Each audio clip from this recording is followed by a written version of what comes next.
cost? I've completed the case review of the May 4th, 2018 incident involving Christopher Wolf and the Terrell Police Department officers. My office has reviewed the evidence surrounding the shootout with Christopher Wolf, and I have concluded the actions of Terrell Police Officers J.T. Pierce and Brian Burbrow in returning fire when fired upon by Christopher Wolf were consistent with exercising self-defense to prevent serious bodily injury or death or to prevent the commission of forcible felony pursuant to Indiana statute. No criminal charges will be filed against these officers for their response to the initial shots fired by Christopher Wolf. As most people are aware, the actions of Christopher Wolf resulted in the shooting death of Officer Rob Pitts. We have reviewed the police reports, evidence collection reports, medical records, photographs, and the statements of various witnesses, including neighbors and law enforcement officers. Myself and two other members of the Vigo County Prosecutor's Office were at the scene while the on-scene investigation was taking place. The Indiana State Police conducted the scene processing and the subsequent investigation.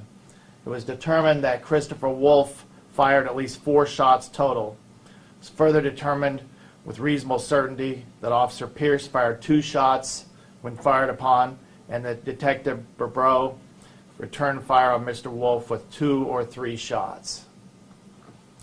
Indiana law applies equally to everyone, including law enforcement officers. This includes criminal laws, laws relating to self-defense, or the use of force related to an arrest. Unfortunately, police officers must sometimes respond to a situation with deadly force. This was one of those situations.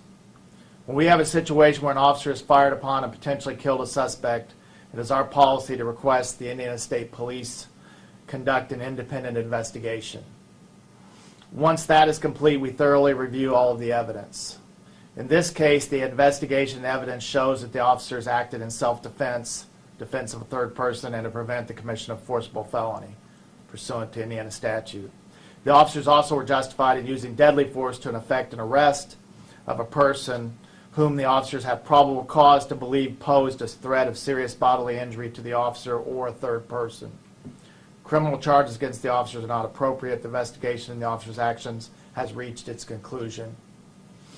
Additionally, the autopsy of Christopher Wolf determined the manner of death for the suspect was suicide, with the cause of death being a gunshot wound to the head. An additional injury to his head suggests that the suspect may have been grazed by a shot or injured by a fragment during the gunfire. One additional person was charged as a result of this incident. We have determined that there are no additional suspects to consider for criminal charges at this time. As I'm bound to do, I would remind everyone that any charges discussed here are only allegations at this point, and that all suspects are considered innocent until proven guilty beyond a reasonable doubt in a court of law. That concludes our statement, and if anyone has any questions, we'll be glad to address those.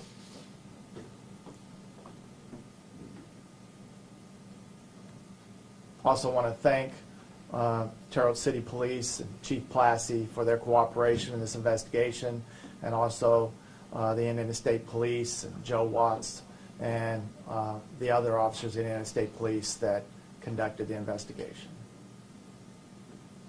Can you tell us how many man-hours went into the investigation? How many people were interviewed? There were tens of people interviewed, and there were hundreds of documentation that was compiled by the Indiana State Police and submitted to the Vigo County Prosecutor's Office.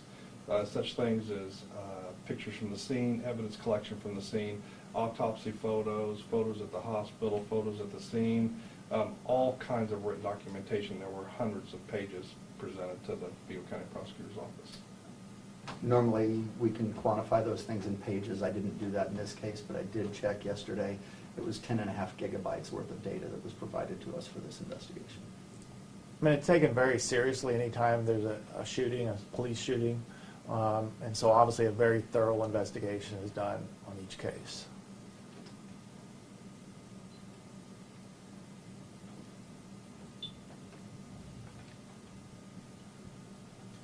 Any other questions?